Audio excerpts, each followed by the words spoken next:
Hi everyone. So today I'm going to be talking about my labor and delivery story.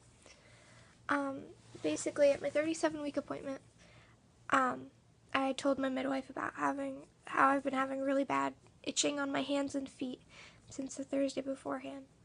And it was so bad that I had opened up my whole foot from scratching it so much, like it was all scratched open.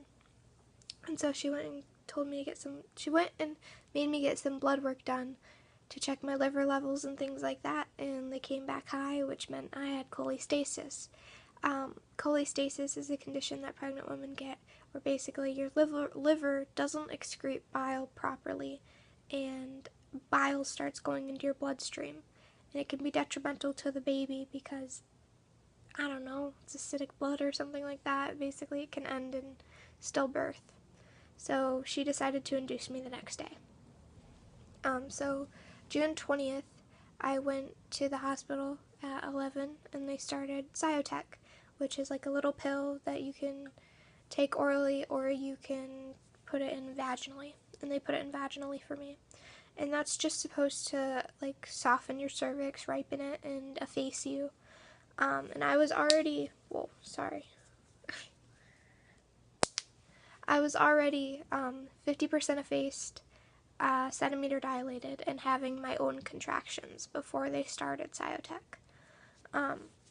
My contractions were about 5 minutes apart, but they weren't very painful. They just felt like period cramps.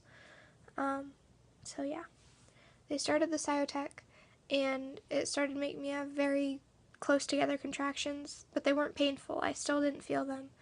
But basically they had to give me IV fluid because of how close together they were, even though they weren't painful for me. We had to space them apart more because when you have a contraction, it cuts off your baby's oxygen. So it could have killed him. My contractions were so close together. They were like one on top of each other. And so they did 3 rounds of Cytotec.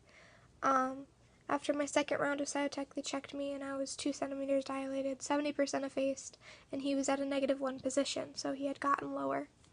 And I was a little bit more effaced, but not really, and 2 centimeters dilated, so my body was slowly starting to start, I guess. And so then they gave me my last round of Cytotec, and they gave me something to sleep, and they gave me morphine because my contractions started to get a little bit more painful. And so, yeah. Then, at around probably 1 or so, they woke me up, and gave me Cervidil, which is a 12-hour thing in itself. It's like a little tampon thing that they put up there, and it's supposed to help you get more effaced. I don't think it's supposed to dilate you, but I don't know.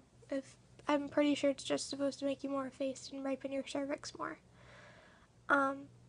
So all these things were to get me ready for Pitocin, so that I could start contractions. So the Cytotec and the Cervidil were just supposed to ripen me, so that I could get ready to be dilated, because the contractions would dilate me. The Pitocin would help me dilate. These things weren't supposed to make me dilate, but they did.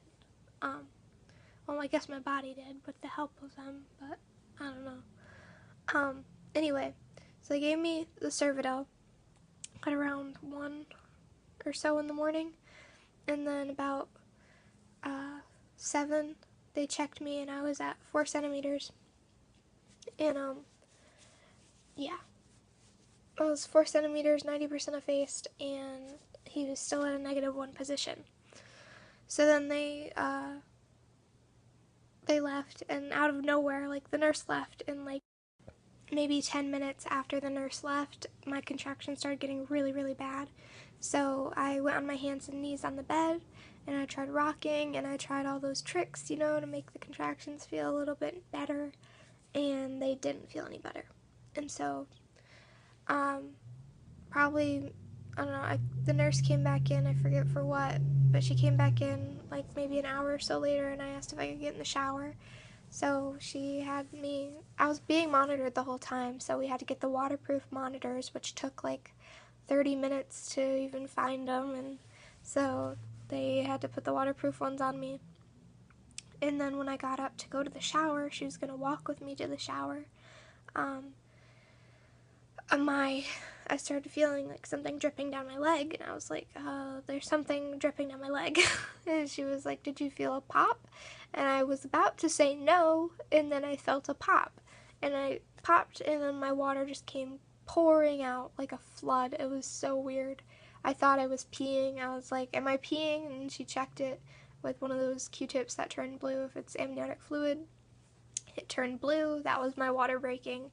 And it all just kind of sunk in that, okay, now I'm in labor, like real labor. This is happening today.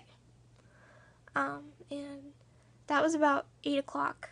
And I got in the shower for a while. And I got out, and every time I got out of the shower, I just was in too much pain. So I brought the yoga ball, or the birthing ball, into the shower with me, and I was like leaning on it, squatting and leaning in the shower and having the hot water on my back. And then I had my boyfriend come in, and he would shoot the water at my back because it was like a hose, you could take it off. He would shoot it at my back, and then when the contraction got really bad, I'd take it and put it on my stomach. And then, so I was in the shower for quite a while. I think at probably 10 I got out, and I really wanted pain medicine. Like, I really wanted it. I didn't want an epidural. It was some other type of pain medicine. But they were like, the nurse, she knew what I wanted for my birthing plan. So the nurse was like, okay, if we give you this pain medicine, you're going to have to be stuck in the bed. Do you want to try the shower again? So I was like, yeah, I want to try the shower again because I really didn't want to be stuck in the bed. So I got back in the shower for probably about an hour or so. And then I came back out and they checked me. And I was like, I really want the pain medicine, please. I don't care. The shower's not working. I really want it. So they checked me to make sure that they could still give it to me. And I was 9 centimeters. So I went from 4 to 9 in about an hour. And so they couldn't give it to me. They couldn't give me the pain medicine. So I was like, fuck. And I just went back in the shower, and I stayed in there for quite a while, waiting for me to be more dilated, So I was 100% effaced, 9 centimeters dilated, and he was coming, like he was right there. And I felt like pushing, and I kept telling them, I need to push, and they're like, no, you don't need to push, don't push. You're only 9 centimeters dilated. You can't push yet. And so they had me on the squat bar because the squatting position is, I think, what made him get so low and made me dilate so quickly, is squatting like that. So I was in the bed, and I was like on the bar like this, squatting. And I stayed like that for probably 10-20 minutes until the midwife came in. And the midwife checked me. I was 10 centimeters, and I was ready to push. So I tried pushing while I was on the squat bar, but my feet felt like they were going to break. So I leaned back, kind of. I wasn't laying, but I was like, like that. Like leaning back, pushing. I pushed for 11 minutes, and he was out. And he was, well, I thought he was dead because he was all gray and purple, and he didn't cry at first, and it was really scary because I had read all those horror stories about cholestasis, about the baby came out, passed away, and I thought that he was gone, and I'm really glad that he's here. He's sleeping right now, but I kind of want to pick him up and bug him and just hang out with him for a while. I'm really glad that he came out okay, and I was really, really scared that he was gone. And now I'm gonna cry, 'cause he's just so beautiful.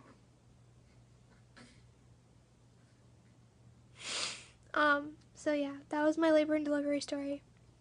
Thank you for watching. Sorry I got all teary-eyed at the end, but I'm just really grateful for him. Thanks for watching. Bye.